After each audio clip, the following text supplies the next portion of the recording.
Welcome to Mirror Domains Movie News, your place for entertainment headlines. And indeed, this is a live show. This is a live stream.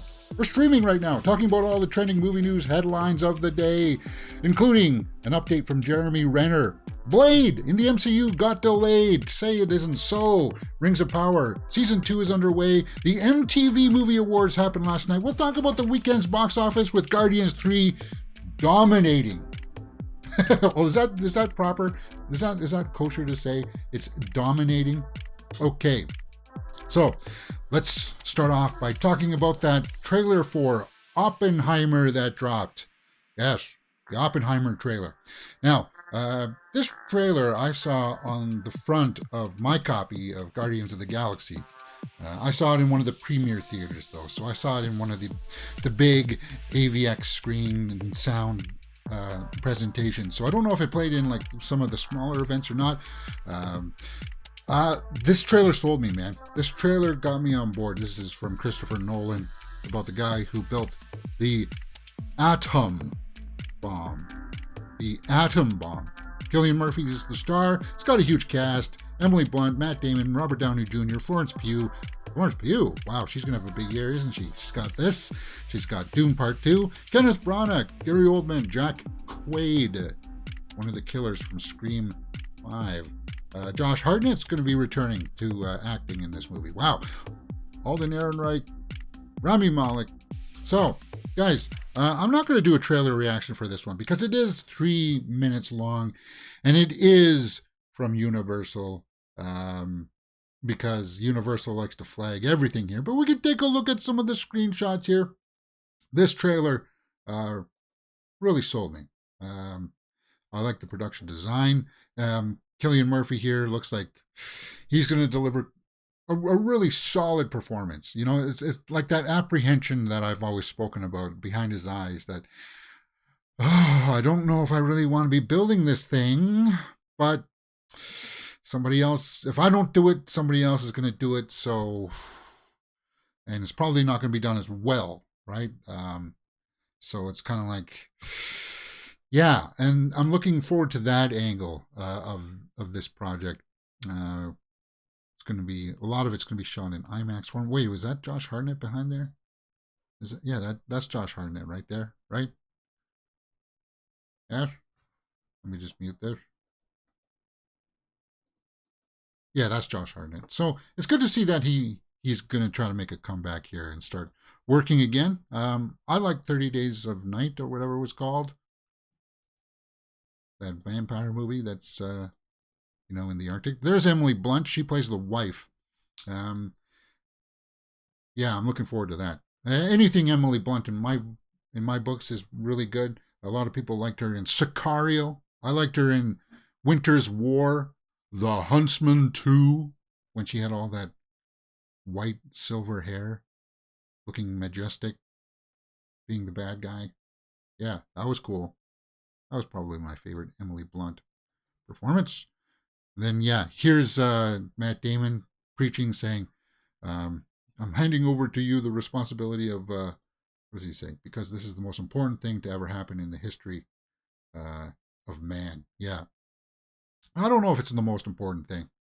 The most important thing, I think, in the history of man is when we just get the technology that we can discard these flesh vessels and fully integrate into technology.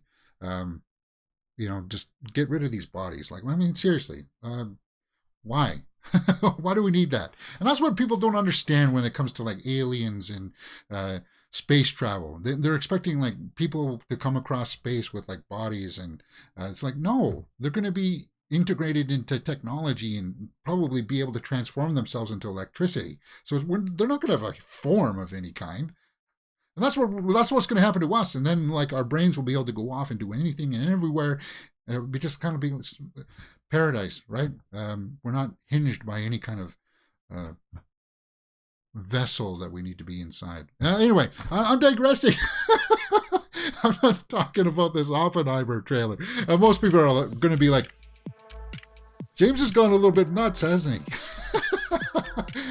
Just a touch. Okay. A touch of lunacy here and there, I guess, is it's okay. Uh, yeah. The trailer looks good. Is that Oliver Platt? Is he in this? Did I see Oliver Platt in this roll call? Casey Affleck. Uh, Dane DeHaan is in this. Cool. We don't see enough from Dane DeHaan. Let's see if that was looking at this Tony Goldwyn. A huge cast. David Dastmalchian. Wow. Huge. What was I looking for? Platt. Jason Clarke is in this. James Remar. Matthew Modine.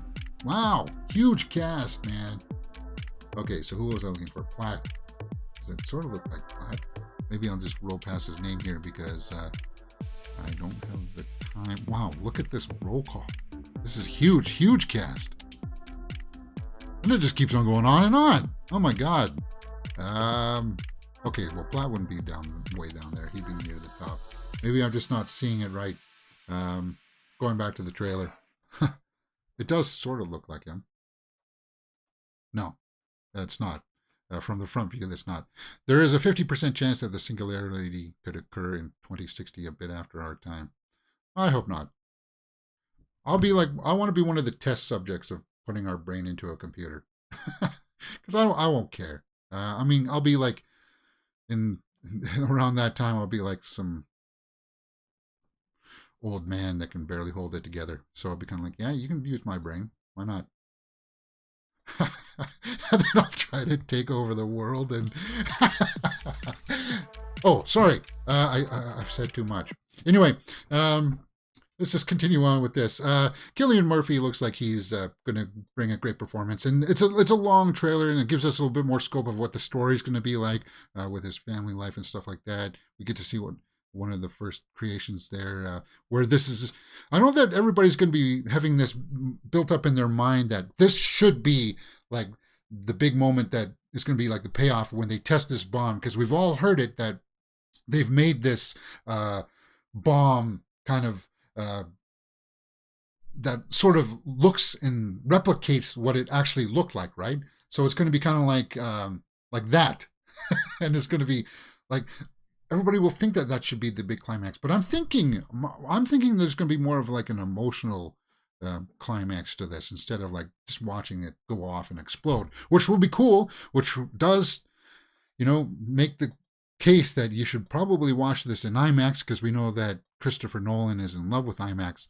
So when this thing goes off, this test run, the sound design, is going to be like your seat's going to be like shaking in the theater, hopefully, kind of thing, right? And I know that'll be like the big selling point, because it is big, it's flashy, but I think it's going to be an emotional moment. And hopefully it's going to be delivered by Cillian Murphy here, who looks like he's going to be hopefully giving an Oscar-worthy performance in Oppenheimer. So those are my thoughts. 721. Let's go down to some of the comments here and see what people are saying. The cast alone in this film is utterly epic and insane. Honestly, genuinely looking forward to seeing another Nolan masterpiece. Well, that sounds like someone who is a Nolan fan. I am. Tenet definitely is his weakest film, though. For sure. My physics advisor worked on the above ground testing, and he could tell so many stories of how things went wrong. Well, yeah, and I hope they go in with that. I hope they elaborate more with that. What was that? The demon ball that they were working on, where the guy was like trying to fluctuate it with like a screwdriver, and then it fell down, and then like radiation spilled out all over the place, and he knocked it over with his hand. Yeah, that I hope we go into more of that. Like that's the horrific stuff, right? To know that you just did something that didn't hurt too bad, or like it hurt, but like it's gonna kill you. You're dead. You're basically just dead because you've just been flooded with radiation. Like that's the horrifying aspect behind it, right? So I hope they don't shy away from that, right? Damn, if this doesn't look excellent. The trailer makes it feel like much more of a thriller than anything we've seen from it so far. World of CinemaCon kind of reinforced this. Christopher Nolan's movies are some of the most rewatchable films nowadays. Well, except for Tenet. I tried rewatching that on Netflix, and I didn't enjoy it as much the second time through.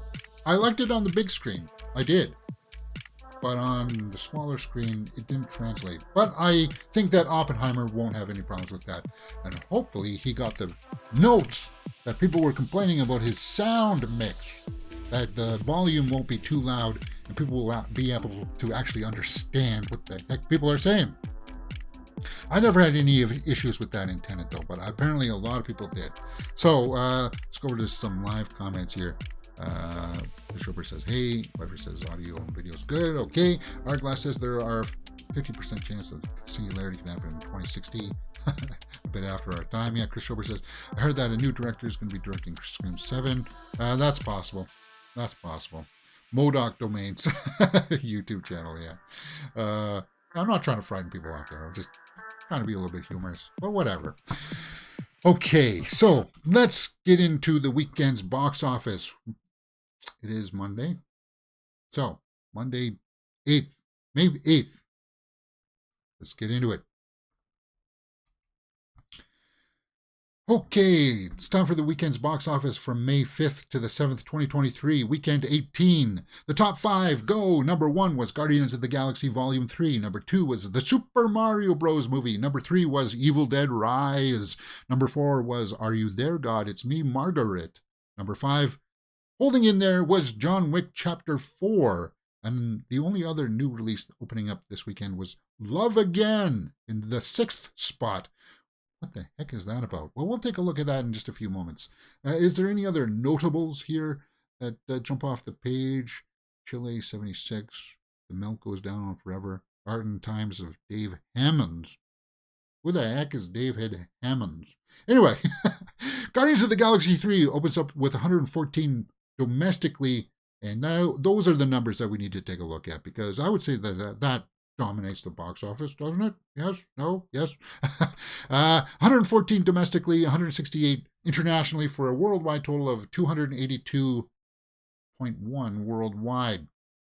Now, I thought some people were actually saying that this had grossed like in the tune of like 114 million, but I don't remember seeing anything like that.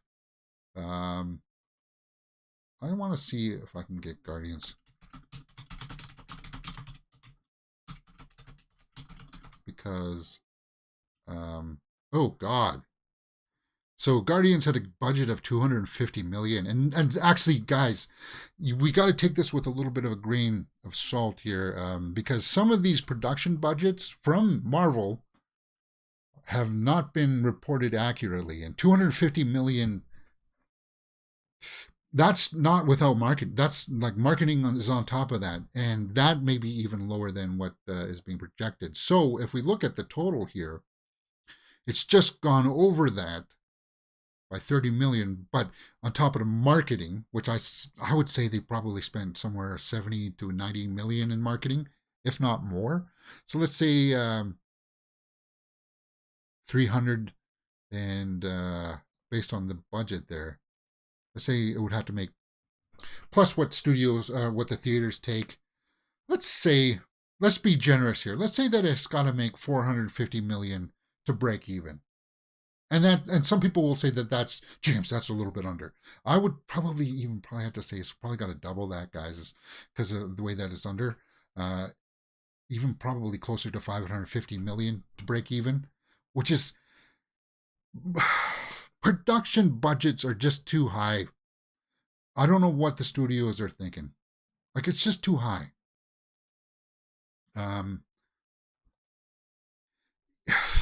Here's what it's got going for it, is that May is not as going to be as full as April was, because next week there's only like Blackberry coming out. So it's gonna stay in the number 1 spot there for at least the next week. But then after that, you got what, Fast 10 comes out, and then after that you got Little Mermaid. So that'll take us through May. 250 million reported as the budget, but people like it. People like this movie, 81% by critics. That's gone up a little bit. It was 80% on the weekend. So more reviews have come in and it's gone up by the critics. 95 by the audience is huge. The people that have gone out and seen it have said that it's worth watching. I've said that. I had lots of fun with Guardians of the Galaxy. I really did. And I think it is worth watching. Because it closes off that trilogy. And it's a good theatrical experience. It's got a great villain in it. Chuck Iwuji, sorry if I'm butchering that, is making no excuses for his sadistic baddie. I cannot defend him.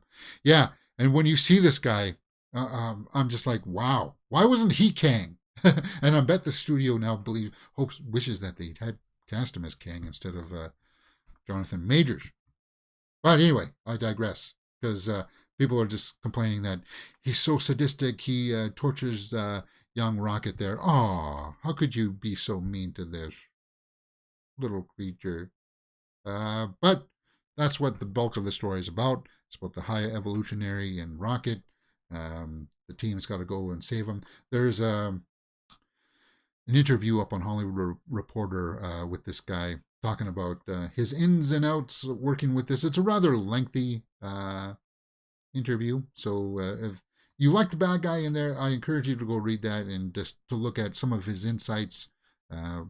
Perfect is the enemy of good. Yeah, probably won't make a difference to this guy.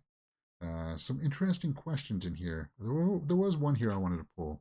Since you have so many scenes with Rocket, did you get closest to Sean Gunn during filming? Why did you care about Sean? Yeah, Sean's a great guy. It's practically impossible to not get close to Sean because he's such a sweetheart. What?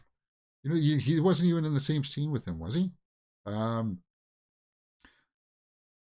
the way, there was a story over the weekend that cast members from Guardians of the Galaxy is going to show up in James Gunn's new Superman movie, and it's probably going to be his brother there, Sean Gunn. Maybe he's going to be like Perry White or something, the new Perry White. I don't know. They're brothers. I mean, come on. A little nepotism, or yeah, whatever. It is what it is. He's been in most of his other projects anyway, so I saw that headline in there as well. So, Guardians of the Galaxy, guys, opening weekend haul, 114 million domestically, 282 worldwide. It's got some time going for it. It's going to have some time here in May, a couple of weeks here, and it's going to be. It's got the elements in there to have some staying power with good word of mouth and everything. I don't think Little Mermaid's going to impact it. Fast 10 will.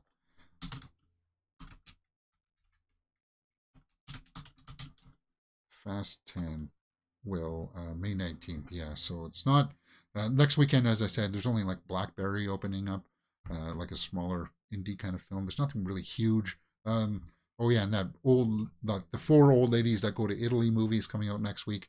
But yeah, then it'll be running into Fast 10, which will bring in the money in the box office. So that's pretty much the only thing really standing in the way of Guardians.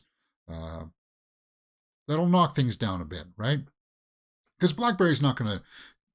I don't even know if Blackberry can crack the top 5. It'll make more than 2 million, maybe. So Super Mario is keep going. It's going along nicely there as well. I think it cracked over 500 million domestically, right? Yes, it did. So that's good. 1.155, which poses me the question to you guys. My question is, do you think that Super Mario is going to be the highest grossing movie of 2023? What other movies can make that billion? Well, Fast 10, it's possible if it's a return to form. You know, if it's kind of like, yeah, it's not too over the top. The action in Fast 10 is good.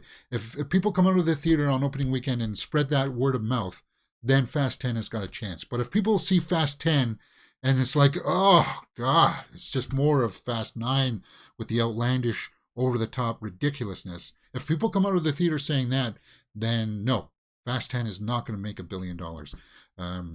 Mission Impossible possibly has a chance to make $1 billion. I wish Dune Part 2 could, but it's just not there. Maybe I'm missing some other big releases. I do think that Mario is going to be one of the biggest grossing movies of the year for sure.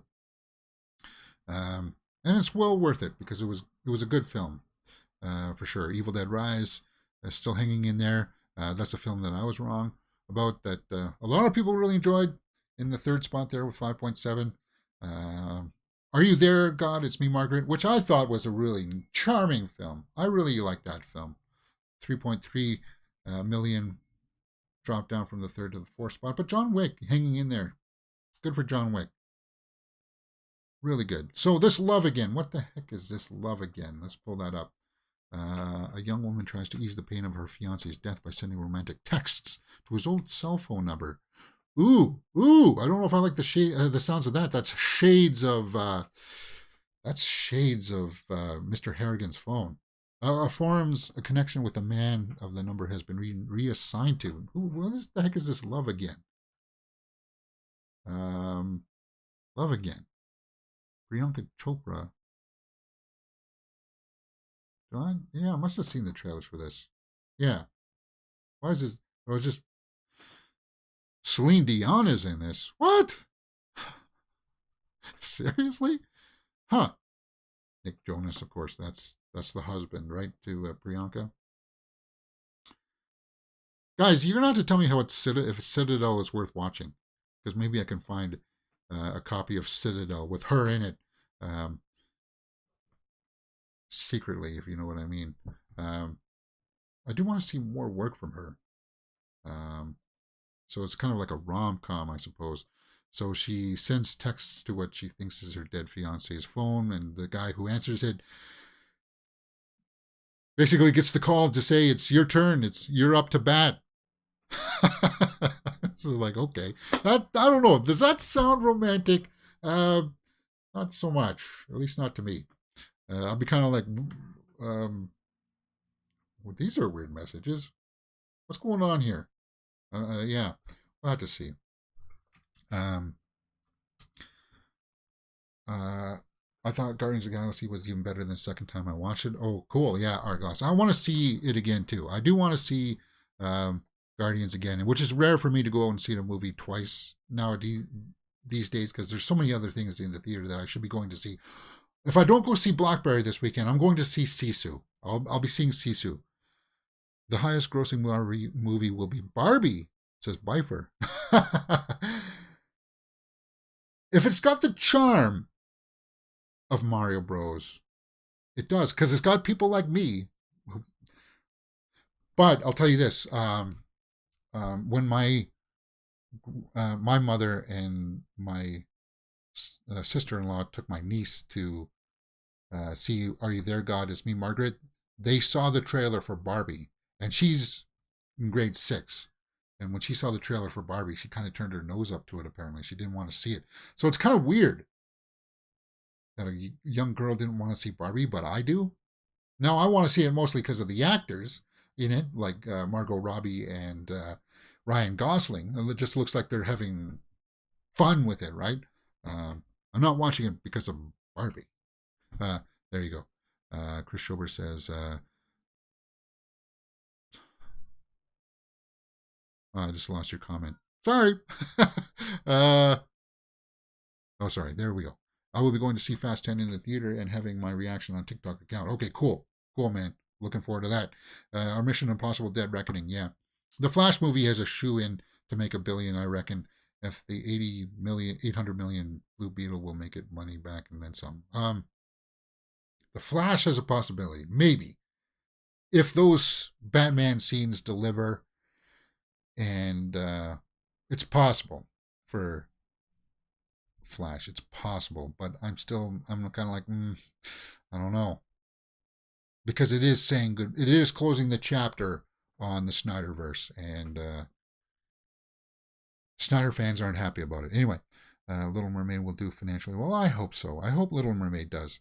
I like the first 2 episodes of The Citadel. It comes out weekly. Oh, it comes out weekly. Okay. I didn't know if it came out in a big batch or not. So then I definitely couldn't be able to find it through other means. Stanley Tucci is good. Oh, Stanley Tucci's in it. Good. Between Citadel and Silo, Those are the two that I would like to check out. I would prefer Silo though, but that's on Apple TV, right? Silo, or is that Paramount Plus?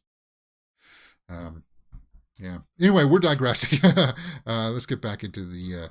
That's pretty much all we got from the weekly roundup there. Anyway, yeah. Okay.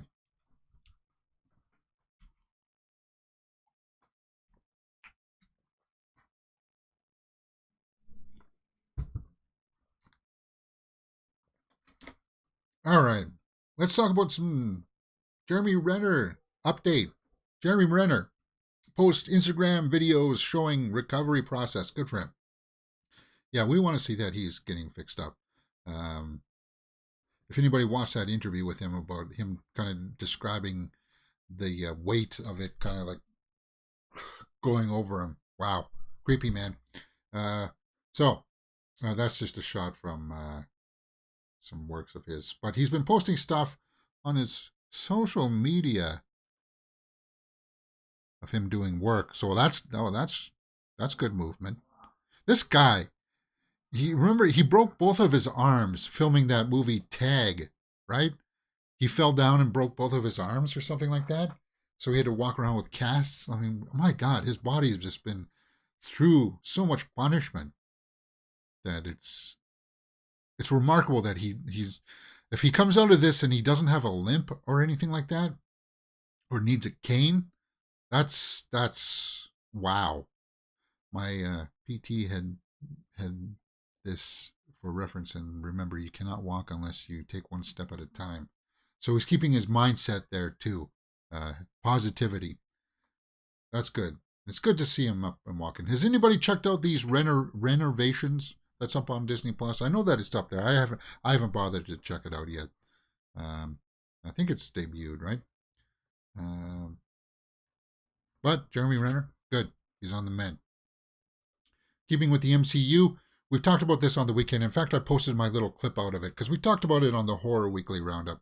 Marvel hits pause on Blade due to writer's strike. Yeah, this is going to be part of the fallout that's going to happen. Guys, we're going to be getting reports coming out on a weekly basis as long as this writer's strike continues as to what's going to be being paused and what's going to be, still going to be able to hit under the wire. Blade has been paused. The other one that's going to be paused, which is going to be sucks for me, is Stranger Things season 5 is now paused. That's officially paused. That's not going to be moving forward. I thought all the scripts would have been done for that by now, but the Duffer Brothers says no, they're going to be canceling or pausing Stranger Things season 5, which is just going to throw everything up in the air because Millie Bobby Brown is so busy. The schedules. She's contractually obligated though, so maybe she'll have to adjust other things around in her schedule to make that happen. So yeah, we talked about this over the weekend. My points were Mahershala Ali is he's getting up there, man. He's what 48.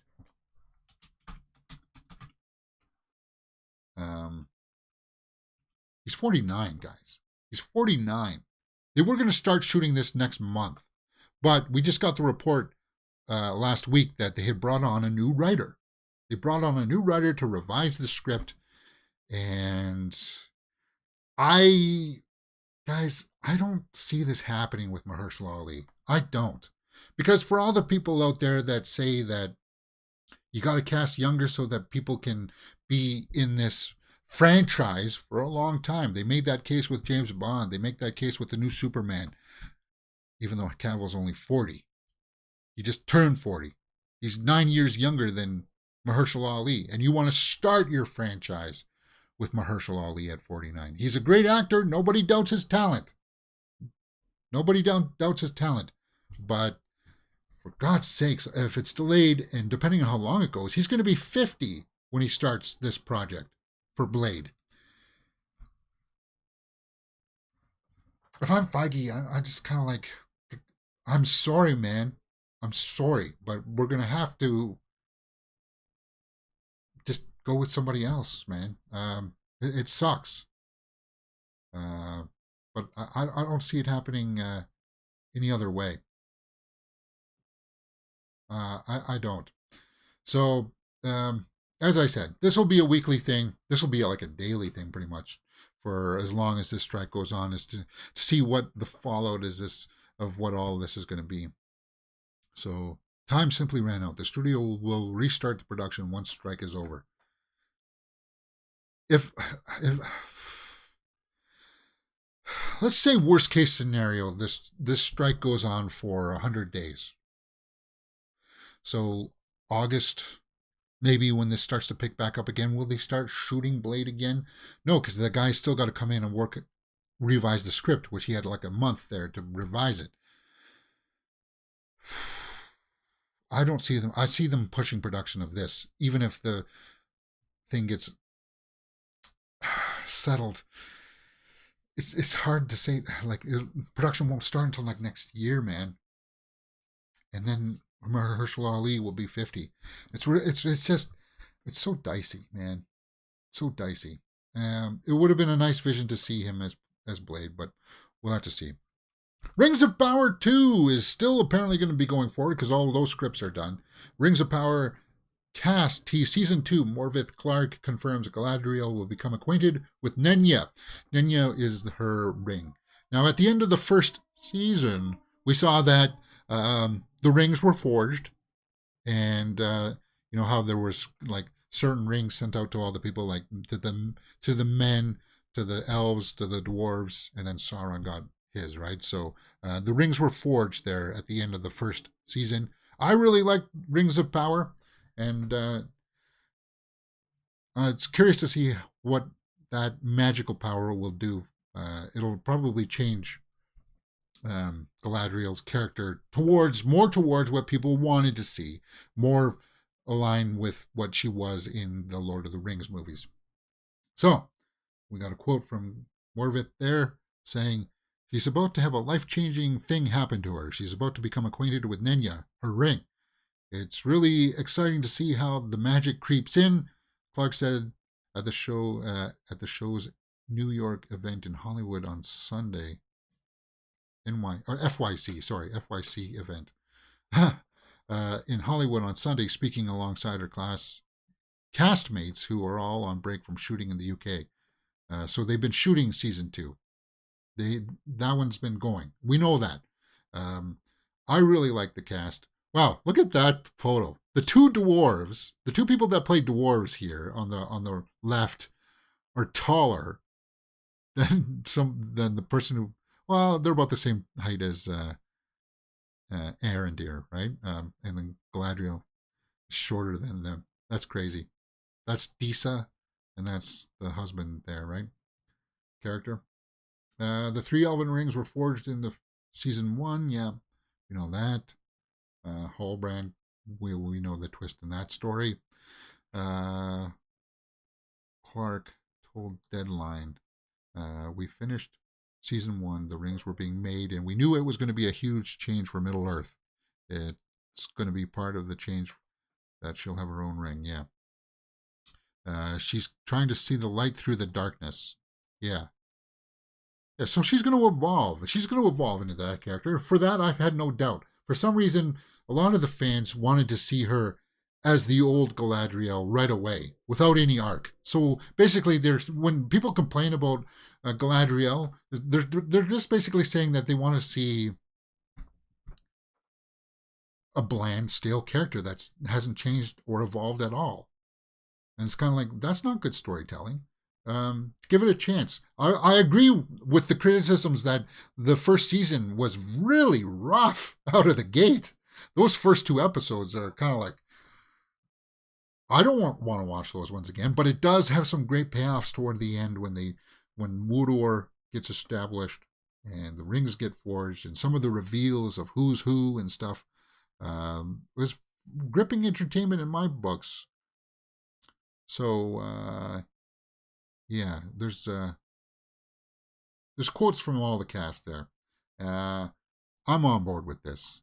Taking on the role of Arendir was a way for Cruz Cordova to make the world a better place. Yeah. So I had a lifetime of preparation for this role, and I've been fighting for an opportunity like this one for so long. I've been waiting to play an elf for around 20 years. A dream came true. with a lot of the naysayers along the way. Yeah, he was Aaron Deere. He that scene when he's trying to crawl out of the trench and he sees his friend get um, shot with the arrow. That look of horror yet defeat and sadness in his face as he gets pulled back, haunting. Like, that's what was great about Rings of Power. It did have its moments that had not only like cinematically huge payoff shots, but like character wise, I thought the actress delivered. I did, and as I said, I know I'm in the minority here, but I actually really liked the first season of Rings of Power, so I'll be looking forward to that. He continued. I knew in the abstract that I was going to what I was doing before, but I now know the faces of those what I did still for now. Okay, so yeah, good. So Galadriel will get her ring. Looking forward to it, man. Rings of Power Season 2. We'll be doing full live watch-alongs on this channel for sure when that comes around. Last night, the MTV Movie Awards were on. The MTV Awards are kind of like, you got to take it with, it's just fandom, and people vote on it. The people that vote on the MTV Movie Awards throughout the entire year of 2022 have seen the amount of movies that I saw in April last month, right? What did I see? I saw 8 movies in last month. That's probably all the movies that they saw for the entirety of 2022. And now they've decided to award movies based on that. So let's go take a look at some of the winners and the losers of these awards. Best movie went to Scream 6. Really? That beat Avatar? Now, guys, I liked Scream 6, but by far, it's by no means. That beat Top Gun Maverick. Get out of here. As I said, it's a popularity thing here, guys. Best show went to The Last of Us. Over Stranger Things? No, absolutely not. Stranger Things Season 4, by far, is way better than The Last of Us. But that's because it was Season 4. We've had 3 other seasons to build up those characters and have those big payoffs, right? The Last of Us was just establishing itself, and I felt like it felt a little bit weaker towards the end of the season, but I still liked it. We did full watch-alongs for it. Wednesday was also really good. I really enjoyed Wednesday. Best performance in the movie went to Tom Cruise, Top Gun Maverick, beating out Austin Butler, Florence Pugh. What? Florence Pugh for Don't Worry Darling was nominated for Best Performance? I find it hard to believe that anybody in that audience actually went out to see Don't Worry Darling. I guess it did have Harry Styles in it, though. Maybe. Michael B. Jordan for Creed 3. Guys, that's this year. I don't know. See, again, I don't know why Creed 3 would be lopped in with Top Gun Maverick, because Creed 3 came out this year and Top Gun Maverick came out last year. It's just their window, and when they chop things off, it's kind of silly. Best performance in a show, Jenna Ortega for Wednesday. Okay. Sadie Sink for Stranger Things, I think would have been the vote for most people. Yeah. Best comedic performance went to Adam Sandler. Murder Mystery 2. Now, we watched that movie here. I thought it was fine. It was a harmless movie, but best performance. Why in the heck is Keke Palmer for Nope in the same category for comedic performance? No, that's when I just say to your list and to your awards. That's too much for me. Best Hero went to Pedro Pascal for The Last of Us, beating out Diego Luna for Andor. Top Gun Maverick. You beat Maverick? I don't know. Yeah, this is just silliness. Best Villain went to Elizabeth Olsen. No, she's a hero. I don't know. This movie really rubs me the wrong way. I like seeing the alternate dimensions and stuff like that. It was cool to see John Krasinski as Mr. Fantastic. Xochitl Gomez, I thought was a a good addition, but the movie overall just kind of like, meh. Don't Worry, Darling, Harry Styles. He wasn't the villain in it. Chris Pine was. Harry Styles was just there because he was just, well, whatever. Megan. Cocaine Bear, the bear. Elizabeth Olsen won. Best Kiss, Madison Bailey and Rudy Pankow for Outer Banks. Never watched it. Most Frightened performance, Jennifer Coolidge, White Lotus. Actually, no. You know what was a cool performance by her? Most Frightened was when she saw the ghost in, what was that movie with Anthony Mackie there that we watched here on the channel? We Have a Ghost, when she sees the ghost and freaks out and runs out and jumps out the window.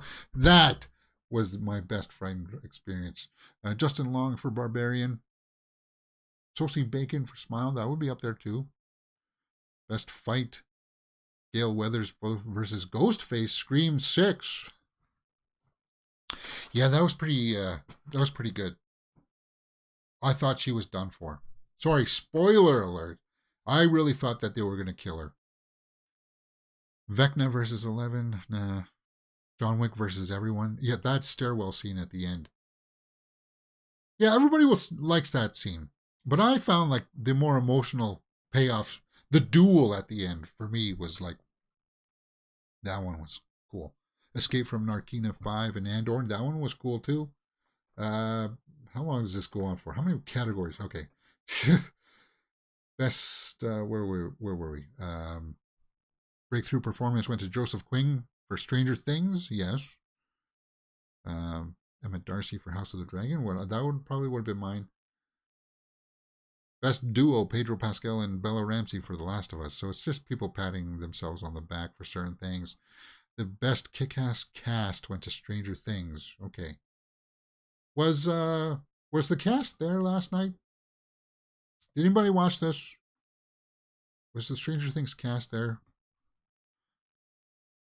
Best song went to Carolina for Taylor Swift. Cool. Cool, I dig that.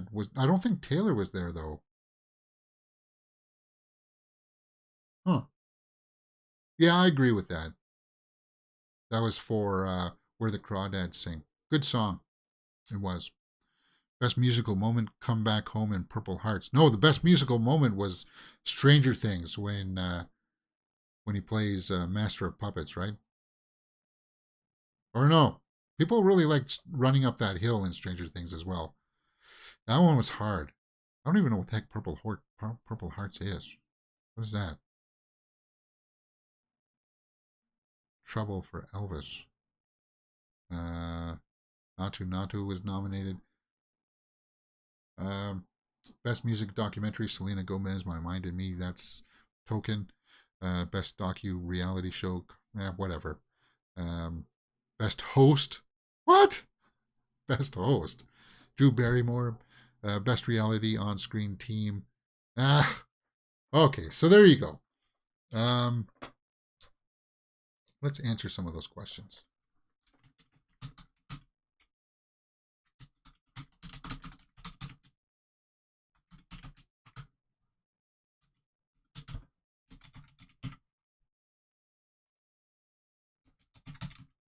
What the heck?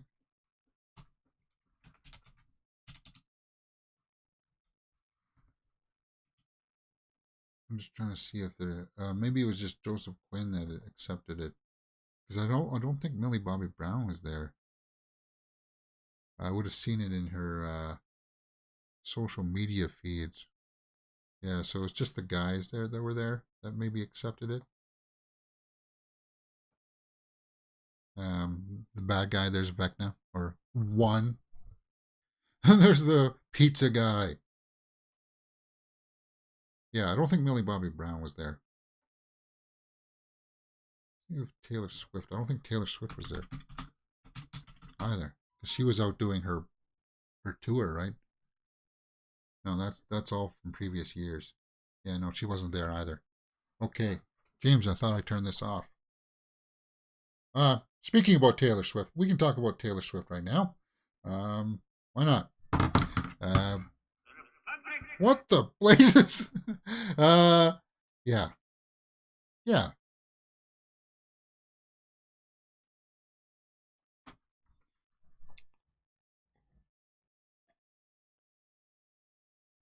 Natu was a great musical moment. Yes, Arglass, indeed it was. I think the lists are tongue-in-cheek with the MTV audience when the list, the bear is the villain, you got to just take it all in jest. Well, that too, I suppose. Taylor Swift wraps up Nashville show with past 1:30 a.m. in driving rain. Yeah, apparently she got rained out, or they continued to play, right? As after a long lightning delay, we all looked like river otters. Yeah, apparently they had a rain delay. Well, that's part of the problem of doing it in big stadiums outside. Sometimes you just don't know. But she's a trooper. I know she is. I've seen other shows where she's come rain or shine, she'll go out there. So that's why I do like Taylor Swift. That's cool. And then, yeah, that's why she wasn't there. She was in Nashville performing until 1 a.m. The show must go on. Of course, I'd stay up for watching her, even if I was way back up here with my little goggles. Just kind of like, yeah, of course I'd be there for Tay Tay, for sure. Cool. Yeah. Hey, show must go on, right? Many fans seemed even more enthusiastic over being held to the stadium's concourses for several hours after rain poured on the crowd and Swift alike for the last 2/3 of the epic late night concert. Wow. Well, it does sound like an experience, though. Just a wet one. That's not that comfortable, but whatever. Transformers voice. What's this about? Yes, Transformers Rise of the Beasts is wrapping up its marketing, and Transformers take over TikTok with new voice feature. Now, I did try out this voice feature. Basically, what you got to do is you got to make a video, and what happens is that whoops. Greetings, humans. I am Optimus Prime. Yeah. Here's how to find my voice on TikTok. Text to speech. Step 1. Film your video. So he just walks you through the steps. Add your text. What you got to do, and he'll talk. Now there's some things in there that obviously, because it's an AI voice, right? That just didn't work out. I thought they would at least program certain words like the Transformers names or Energon, but apparently that doesn't work either. All we need is Ultal Energon and a lot of luck. More than you can imagine, Optimus Prime. Yeah, so that's a video that I posted on my TikTok. You can hear him say Energon, right? Now. Oops. Now all we need is Ultal Energon and a lot of luck. More than you can imagine, Optimus Prime. Yeah, so I tried it out. It's fun. I'm sure people are going to have lots of fun with it, right? I made one in there where he says that he likes Taylor Swift. We'll see how that one goes. So yeah, if you want to see some of those, follow my social media accounts there, the TikTok and Instagram. Sometimes you see fun little videos like this that I post, trying to use this new technology, and yeah, those are up on those channels right now. On the TikTok, just a fun little thing that you can hear Optimus Prime say whatever you think that you want. Of course, as you heard there, he says Energon instead of Energon because it's an AI voice. But they're just trying to have fun, trying to engage with fans. I could see people having fun with that. So I had some fun with it. And I implore you to go over and check that out. What's next? Oh, yes. Let's talk about this. The coronation of the new king happened over the weekend. And did anybody actually watch it? God, it went on for... It's just like, for God's sakes, he's just standing there. They're sitting in there in that seat having to read passage. And so just... That stuff I just kind of tuned out on. But it was a big deal, I suppose. I watched it for parts. I just wanted to see if he was going to do like any kind of special wave like his mother did or whatever. Like, you know, the royal wave or whatever. He didn't, but from what I saw. It's just a bunch of pomp, right? And ceremony. Coronation choir. Yeah. A long day. I kind of look at it from his perspective, like having to go through all this stuff. And it's just like, oof. He's next in line, right? So when his old man dies, he'll be up there, right? He'll be the one. But his old man's probably got like, what, he's 73 or something. He's 74. He's probably got another 20 years. So it's going to be 20, 25 years before we get another one. King Charles Coronation, is that Katy Perry? Yeah. For some reason, Katy Perry trying to find her seat was trending on the weekend, and she was like walking around in the crowd trying to find where she was supposed to be assigned to sit. I'm really surprised that there wasn't any kind of like, out of all of the pomp and processions and stuff, you think they would be having ushers guiding people where to go, because and for security reasons too, right? Her wandering around trying to find her seat. Lionel Richie, whoever that is. Who is that? Nicole Scherzinger. Okay. Haven't heard about her in a hot minute. Tom Cruise came in and says that you can be my wingman anytime, flying. Did anybody see that footage? I don't think I did. Yeah. Lionel Richie, whoever that guy is. Shuti Gatwa. He's going to be the new, isn't he going to be Doctor Who? Arglass says I did watch the Coronation knowing it would be on every bulletin all weekend. Money not well spent. Yeah.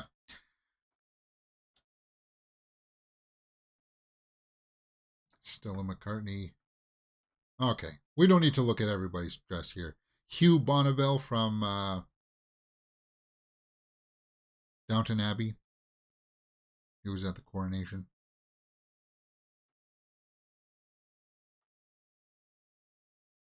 All right. It's just a glance. We're running a little bit over time here. I was going to talk about some other things about that, but it's just to know that it was there. I'm not even going to bother cutting that stuff out, talking about it. All right. I don't really have that much other stuff. So I thought we would do some hit or miss headlines, and then we'll go over to the Twitterverse and round things out and see if I missed anything that's been trending. So I kind of enjoyed just going through some of the headlines at a glance to see if anything pops out of me. And plus, you guys get my initial reactions to the headlines here, right? Bill Hader apologized to Vince Gilligan for Barry's Breaking Bad comparisons. I don't watch Barry, and I never watched Breaking Bad, so I don't. That's bounces off me. Ranking every time Denzel Washington played a real life figure. Evil Dead Rise, the 10 most skin crawling horrific moments ranked. Little Mermaid clip reveals first look at Kiss the Girl scene, which apparently they changed some of the lyrics in it because they wanted to try to update it to make it more PC, which I think is a point of contention for people who are naysayers. 7 iconic LGBTQ characters from horror movies. Drew Barrymore joins Barbie cast in MTV Movie Awards sketch. Huh. Drew Barrymore? Is that her right there? That's not her best look.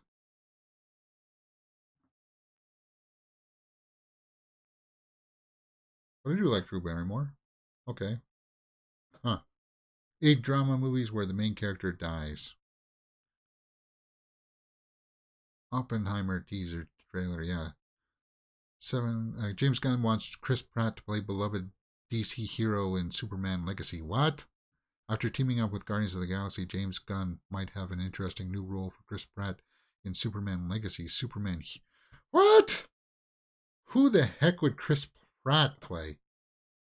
Obviously, he wouldn't be playing Superman because they wanted a 20-something-year-old to play Superman. They wanted a younger one, and Chris Pratt's like around the same age as Henry Cavill. What? hero. You know what? Because it's Gunn, he's probably going to be playing like some third tier, laughable, throwaway character, hero character. That would be like, oh, here's Chris Pratt. He's playing Cardboard Box Man. Like, something like that. That's what I'm thinking.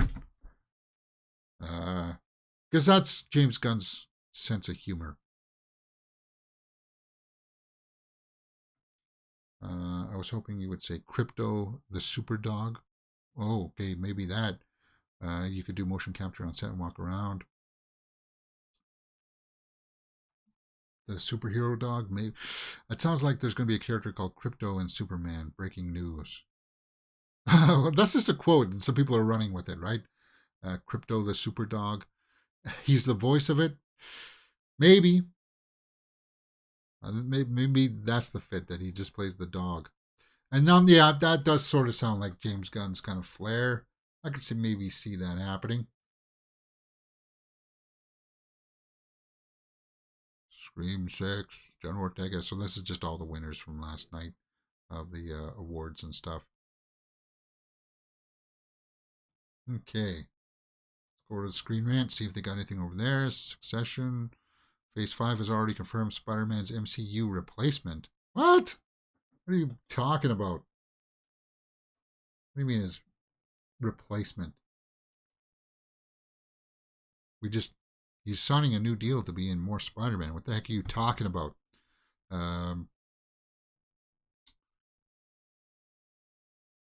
Riri Williams will later become the former's replacement. The next in line is Spider-Man. Riri Williams? What? That just reeks of somebody trying to stretch for a headline there. Arglass says, I love Cardboard Box Man. That'll be in Suicide Squad sequel, mark my words. Yeah, probably. How old is Drew Barrymore? She's like 50, I think.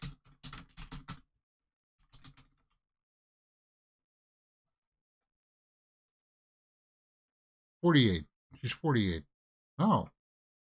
Really? Huh.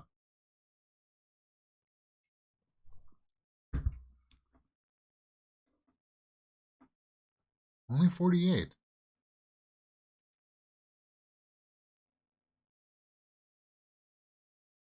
Good actress, though. Good career.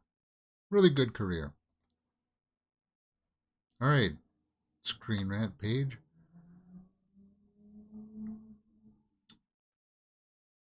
Iron Man officially debuts new samurai armor. All right. For some reason, Screen Rant's page is I can't seem to be using Screen Rant these days. They're going through the same hiccups that Joe Blow did for a while, where it just freezes. Like it freezes. Like I'm scrolling around here and it's doing nothing. It's because their pages are just so overloaded with ads.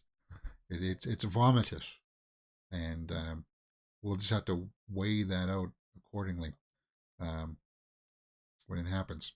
All right, it's 11:58. We will run a little bit of overtime today. Let's go over to the Twitterverse and see if we missed anything. See if we missed any trending headlines. Oscar Isaac, Robert De Niro, and Julian De Niro backstage at Broadway revival sign-in Sydney Burston's window. Oh, so they're doing a stage production. Cool, man. That's cool. Dig that.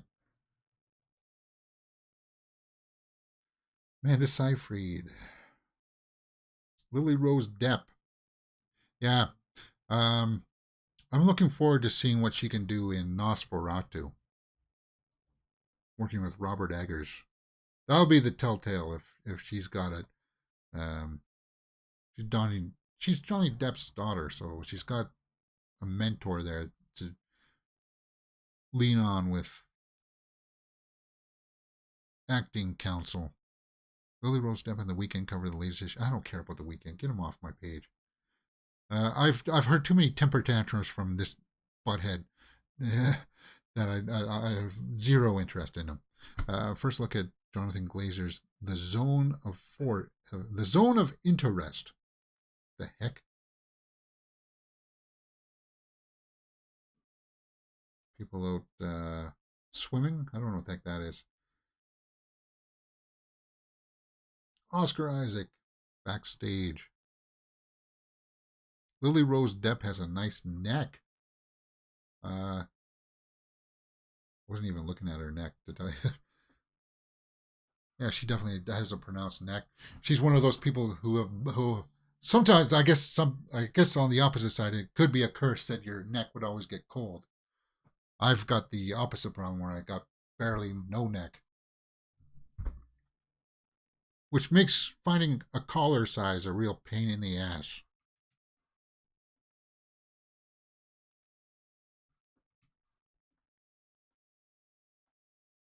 All right, where were we at? The Oppenheimer trailer. Yeah, we took a look at that.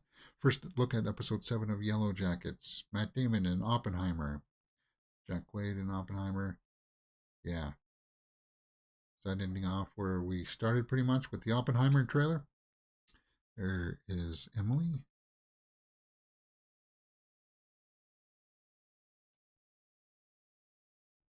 Yeah. Looking forward to that performance too. First look at Florence Pugh in Oppenheimer.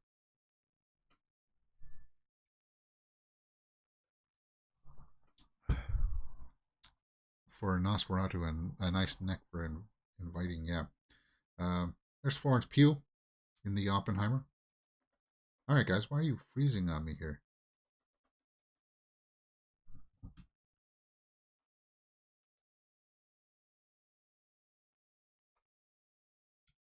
Succession. First look at Kiss the Girl. Okay, so they actually released a small clip of it too.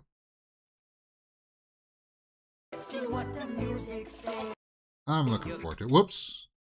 Can't play the song. All right. That's pretty much where we're at today, guys. I don't see that much else going on. Just recapping the MTV Movie Awards and stuff. If anything else big drops, I'm just refreshing to see if we got any new trailers. I don't see anything there.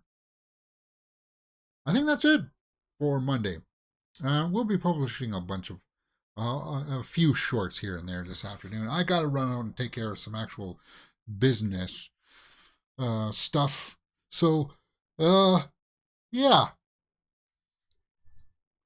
I think it's officially springtime here now. It was really rainy for the longest time, but now I went out for my morning walk this morning, and it's like almost shorts weather. So that's good. All right, that's it for me today, guys. Enjoy your day. Join us tomorrow for more stuff, more movie news stuff. We'll have to see as the week develops. I got to keep it floating here for a little bit until something happens that'll solidify my schedule. We're not going anywhere. Even if I get like a full-time job somewhere, maybe, we'll still be doing daily. It'll just have to be moved around to adjust for that schedule. All right, there you go. I'll see you next time on Mirror Domains.